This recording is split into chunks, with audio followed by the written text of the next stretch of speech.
नवाज शरीफ ने बार बार इक़्तिदार से निकालने का हिस्सा मांग लिया। कहते हैं पता लगना चाहिए 1993 और 1999 में मुझे क्यों निकाला गया। हमने कहा कारगिल में लड़ाई नहीं होनी चाहिए, क्या इसलिए निकाला गया? मैंने हर मर्तबा अच्छे काम किए, हर मर्तबा इक़्तिदार से अलग किया गया। आज वक्त साबित कर रहा है कि हम ठीक थे, हमारा फैसला भी सही था।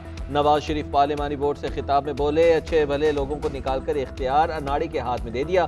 कुछ किरदारों ने तरक्की करते पाकिस्तान को ठप करके रख दिया। जिन्होंने मुल्क का ये हाल किया उनका मुआवजा होना चाहिए।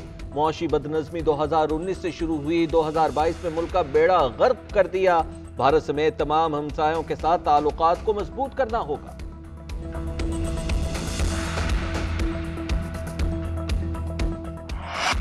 जो 3 बार फेल हो गया वो चौथी मर्तबा क्या तीर मार लेगा। जिनसे वो कह रहा है कि मुझे 2/3 अक्सरियत दो, वो कहते हैं कहां से दें, दे भी दें तो हमें मालूम है क्या होगा। मियां साहेब फिर उन्हीं से पंगा लेंगे जो अक्सरियत दिलाएंगे। बिलावल भुट्टो का तेवरगरा में जलसे से खिताब, कहा मुझे क्यों निकाला, कहते कहते वो लंदन के अपार्टमेंट्स में पहुंच गया। अच्छी बात है वापस आ गया। लाहौर में बड़ा इस्तकबाल करवाया गया, मगर करनी रिवायती सियासत ही है। मियां साहिब को पैगाम है कि सिलेक्शन की सियासत छोड़ें और इलेक्शन की सियासत करें। मियां साहिब वोट की इज्जत की सियासत करें, वोट की बेइज्जती छोड़ दें। चौथी बार भी सेलेक्ट होकर आए तो ना अवाम मानेंगे ना मैं मानूंगा।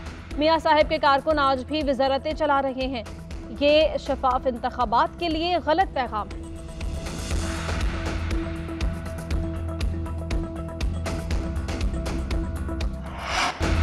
अडयाला जेल में बैठा शख्स इंतकाम नहीं अपने आमाल की सजा भुगत रहा है। इस शख्स ने नवाज शरीफ के खिलाफ साजिश में सहूलतकारी की। इसे एक बार इक़्तिदार मिला और मुल्की तारीख की सबसे बड़ी चोरी की। बरतानिया से आए 190 मिलियन पाउंड उस शख्स के जेब में गए। मैं उसका नाम भी नहीं लेना चाहती। मरीम नवाज का जलालपुर जट्टा में जलसे से खिताब, बोली नवाज शरीफ का सियासी सफर आसान नहीं था। 2.5 साल जेल काटी। मुल्क की कौन सी ऐसी जेल है जिसमें नवाज शरीफ नहीं रहे? आज भी झूठे मुकदमे भुगत रहे हैं। नवाज शरीफ को रींग रींग कर इंसाफ मिल रहा है। एक शख्स जलसों में नवाज शरीफ पर करप्शन का इल्जाम लगाता था, लेकिन कभी भी इल्जाम लेकर अदालत नहीं गया।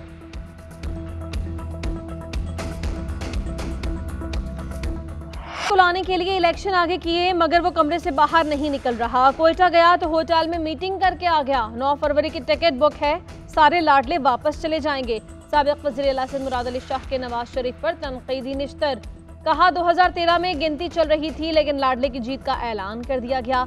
एक लाडले ने अवाम से गद्दारी की, अब उसकी सजा भुगत रहा है। बेनज़ीर भुट्टो की हुकूमत खत्म करके एक लाडले को लाया गया, फिर उसको भी निकाल दिया। दूसरे लाडले को जमहूरी तरीके से घर भेजा। अवाम बिलावल भुट्टो को लाडला बना लें। 27 दिसंबर को इतना अजीम शान जलसा करना है कि अवाम को पता चले कोई लाडला है तो सिर्फ बिलावल है।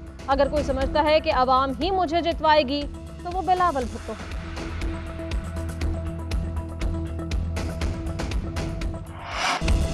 हमने जिदोजहद करके एक फितने को शिकस्त दी। हम बहुत से एजेंडाज और बैनुल-अक़वामी क़ुव्वतों से लड़े। मुल्क में फिर इलेक्शन का माहौल बन रहा है। आवाम को फैसला करना है कि क्या उनको लाना है जिनका एजेंडा मुल्क तोड़ना, जिनका एजेंडा कश्मीर को तोड़ना है। मौलाना फजलुर रहमान का तकरीब से खिताब, बोले पाकिस्तान पर मईशत के हवाले से दबाव मुसल्लत किया जा रहा है। हर पाकिस्तानी को अपने गिरेबान में झांकना चाहिए। पाकिस्तान हमारा घर है, इसको खुशहाल देखना चाहते हैं।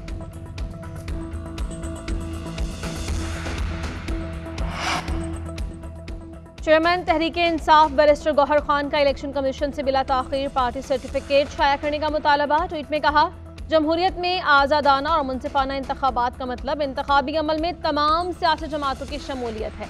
सियासी जमात का इंतखाबी निशान भी जमहूरी अमल का हिस्सा है। PTI को दीगर जमातों के मुकाबले में इम्तियाजी सलूक का निशाना बनाया जाना चाहिए।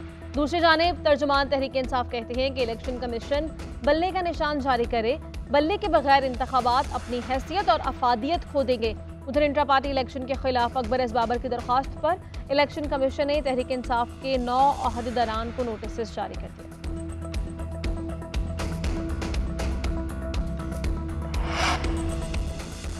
मुशहरा की तमाम 7 नशिस्तें जीत कर दिखाऊंगा। इलेक्शन में जहां मैं हूंगा वहां फतह होगी। परवेज खट्टर कहते हैं रोजाना की बुनियाद पर लोग PTI में शामिल हो रहे हैं।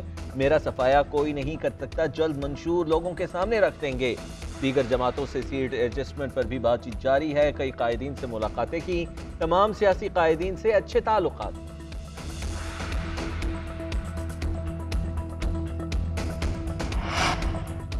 190 मिलियन पाउंड्स के मामले की तहकीकात में नया रुख। साबिक वफाकी वजीर जुबैदा जलाल ने नैब टीम के सामने नया इंकशाफ कर दिया। नैब इन्वेस्टिगेशन टीम की रिपोर्ट के मुताबिक काबीना मेंबरान ने 190 मिलियन पाउंड्स की तहकीकात करवाने की सिफारिश की थी। इसरार के बावजूद वज़ीर आज़म ने किसी की एक ना सुनी। 190 मिलियन पाउंड्स और NCA मामला कुछ काबीना अरकान के शदीद तहफ़्फ़ुज़ात के बावजूद मंजूर किया गया। बगैर किसी बहस के एजेंडा मंजूर हुआ और मिनट्स को खुफिया रखने की मंजूरी दी गई।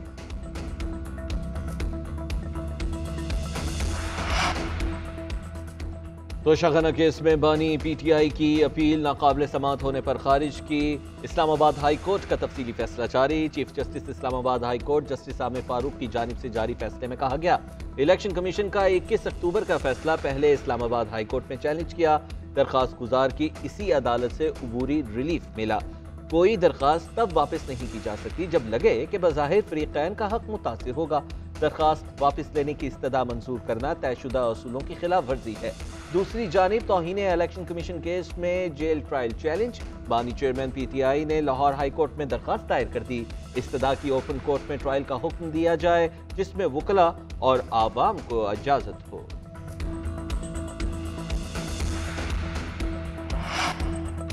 सुप्रीम कोर्ट में जस्टिस मुज़ाहिर नकवी की दरख्वास्तें 15 दिसंबर को समाअत के लिए मुकर्रर। जस्टिस अमीनुद्दीन खान की सरबराही में 3 रुकनी बेंच समाअत करेगा। जस्टिस जमाल मंदोखील और जस्टिस मुसरत हिलाली शामिल। जस्टिस मुज़ाहिर नकवी ने सुप्रीम जुडिशल काउंसिल की कार्रवाई और शोकॉज चैलेंज कर रखे हैं। 3 रुकनी बेंच जस्टिस एजाजुल अहसन को जुडिशल काउंसिल में शिरकत से रोकने की दरख्वास्त पर भी समाअत करेगा।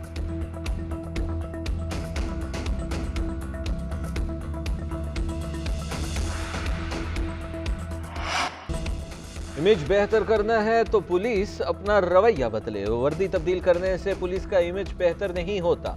निगरान वज़ीर आज़म का पुलिस के साबिक़ IGs की 7वीं सालाना कॉन्फ्रेंस से खिताब। कहा, किसी फर्द या गिरोह को पुरतशद्दुद कार्रवाइयों की इजाज़त नहीं। कोई मुआशरा इंतशार का मुतहम्मिल नहीं हो सकता। मुल्क में अमन के लिए तमाम सियासी जमातों को मिलकर कानून साजी करनी चाहिए। हमें बहुत से चैलेंजेस दरपेश हैं। दहशत गर्दी के खिलाफ जंग में 90,000 अफराद शहीद हो चुके हैं। बेअमनी के खिलाफ कानून का नाफिज करने वाले इदारे सफ़े अव्वल में नजर आते हैं। शोबा नर्सिंग और पुलिस को रिब्रांड करने की जरूरत है। मुलाजिमत की नौयत जो भी हो, हमें फर्ज शनासी से काम करना चाहिए। नून लीग और IPP में सीट एडजस्टमेंट पर मुशावरत जारी। इस्तेहकाम पाकिस्तान पार्टी ने इब्तदाई फहरिस्त नून लीग को दे दी। IPP जहांगीर तरीन या अली तरीन की लोधरा की नशिस्त पर एडजस्टमेंट की ख्वाहिशमंद। अलीम खान, औन चौधरी, नौमान लंगड़ियाल और इसाक खाकवानी की सीट भी फहरिस्त में शामिल। नून लीग और इस्तेहकाम पाकिस्तान पार्टी की 6 रुकनी कमेटी तजावीज़ आला क़यादत तक पहुँचाएगी। 2 रोज़ में दोनों जमातों की कमेटी दोबारा मुशावरत के लिए बैठेगी। उधर इस्तेहकाम पाकिस्तान पार्टी का इजलास इंतखाबी हिकमत अमली और अवामी राबता मुहिम पर तफसीली तबादला ख्याल। इजलास में कौमी और सूबाई असम्बली के हलकों में टिकट्स की तकसीम पर भी मुशावरत की गई।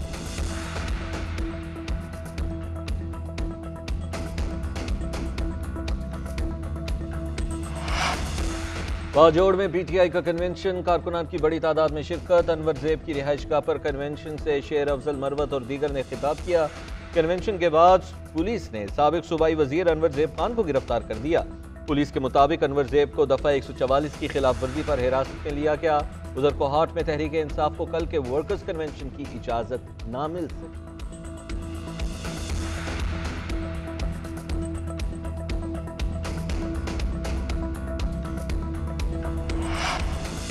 40 साल के बाद बैसाखियों के सहारे इक़्तिदार में आना है तो क्या फ़ायदा। फवाद चौधरी का नवाज शरीफ के लिए पैगाम। कहा, मुल्क में सिलेक्शन प्रोग्राम रोक कर इलेक्शन शुरू करना चाहिए, फासले कम करने चाहिए। सेशन कोर्ट में फवाद चौधरी के खिलाफ एंटी करप्शन के केस पर समाअत। अदालत ने 1 रोज़ा राहदारी रिमांड पर महकमा एंटी करप्शन के हवाले कर दिया। दूसरी जानिब साबिक़ स्पीकर कौमी असम्बली असद कैसर को फिर गिरफ्तार कर लिया गया। तहरीक इंसाफ के मुताबिक असद कैसर को सवाबी पुलिस ने 3 MPO के तहत सेंट्रल जेल मर्दान से गिरफ्तार किया। जुडिशल मजिस्ट्रेट ने 9 मई तोड़फोड़ केस में असद कैसर की जमानत मंजूर की थी। उधर इंसदाद दहशतगर्दी अदालत ने जलाओ घराव केस में साबिक वफाकी वजीर असद उमर की जमानत खारिज कर दी।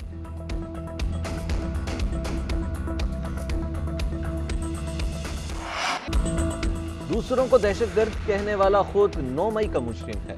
पाकिस्तान के दोस्तों को नाराज किया गया और खुद डाके डालते रहे। मरियम औरंगजेब की मीडिया से गुफ्तगू कहा, ये कहते हैं कि 190 मिलियन पाकिस्तान तो आ गया, ड्रामा ना करें, ये रकम कौमी खजाने में आनी थी। नाजायज तरीके से आउट ऑफ कोर्ट सेटलमेंट करके पैसा बानी चेयरमैन पीटीआई की जेब में गया।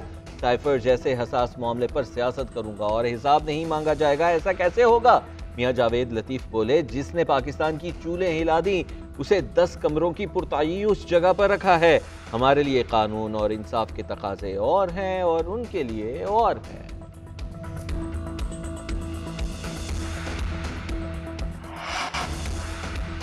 ऑस्ट्रेलिया के साथ इब्तदाई टेस्ट से कबल पाकिस्तान को बड़ा झटका। लेग स्पिनर इब्रार अहमद पांव के इंजरी का शिकार होकर पर्थ टेस्ट से बाहर। ऑफ स्पिनर साजिद खान को ऑस्ट्रेलिया भेजने का फैसला। साजिद खान अब तक 7 टेस्ट मैचेस में 22 शिकार कर चुके हैं।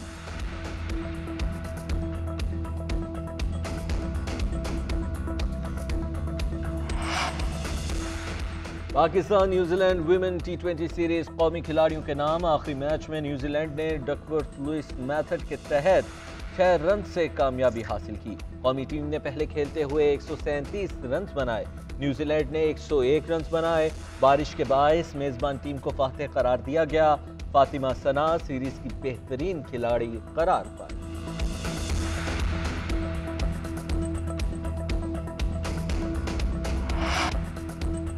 पाकिस्तान ने जूनियर हॉकी वर्ल्ड कप के क्वार्टर फाइनल में जगह बना ली। ग्रुप मरहले के आखिरी मैच में कौमी जूनियर टीम बेल्जियम से मैच ड्रॉ करने में कामयाब। पाकिस्तान और बेल्जियम का ग्रुप डी का मैच 1-1 गोल।